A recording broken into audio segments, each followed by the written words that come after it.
अव्यय का वाक्य में प्रयोग करके देखेंगे बच्चों। बाहर, घर के बाहर उपवन है। सिवा, तुम्हारे सिवा यह काम और कौन करेगा।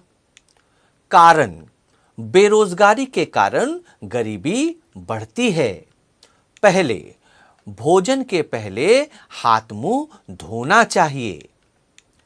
अब हम तीसरे अव्यय के बारे में बात करेंगे, जो है हमारा समुच्चयबोधक अव्यय। इंग्लिश में से कहते हैं कंजंक्शन। आइए सबसे पहले परिभाषा देखते हैं। दो या शब्दों या दो वाक्यों को जोड़ने वाले अव्यय को समुच्चयबोधक अव्यय कहते हैं। समुच्चयबोधक अव्यय अर्थात इंग्लिश में से कहते हैं कंजंक्शन।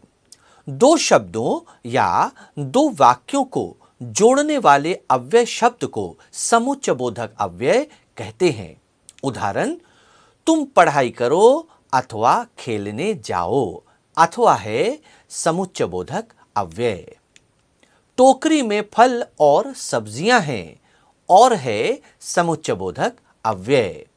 परिश्रम करोगे तो अवश्य अच्छे अंक प्राप्त करोगे, तो शब्द है समुच्चयबोधक अव्यय। वह पाठशाला आया परंतु पुस्तकें नहीं लाया, परंतु है समुच्चयबोधक अव्यय।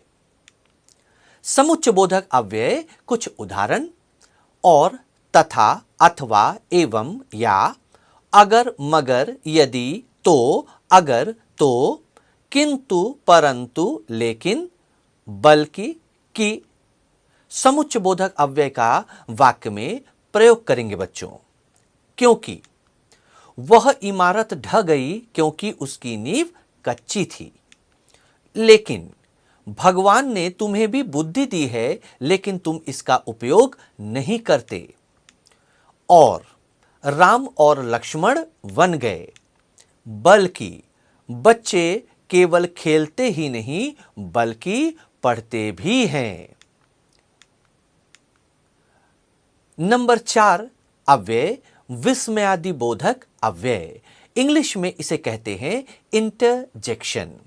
आइए बच्चों सबसे पहले इसकी परिभाषा देखते हैं। जिन अव्यय शब्दों के द्वारा आश्चर्य, दुख, सुख, नफरत आदि भाव प्रकट होते हैं उसे विस्मयादिबोधक अव्यय कहते हैं। उदाहरण, शाबाश, तुमने तो कमाल कर दिया। शाबाश विस्मयादिबोधक अव्यय।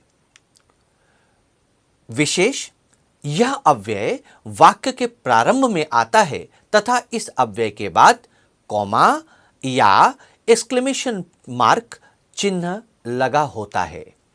विस्मयादिबोधक अव्यय के कुछ उदाहरण: हां, जी हां, अच्छा, शाबाश, छी, भला, हाय, आह, ओह, उफ, आहा, अरे, अरी, अजी, हे भगवान, भई, सच, वाह, ओहो। आइए बच्चों विस्मयादिबोधक अव्यय का वाक्य में प्रयोग करते हैं। पहला, अरे आप आ गए। शाबाश, तुमने प्रथम स्थान पाया। छी, तुम झूठ बोलते हो। हाय, मैं मर गया।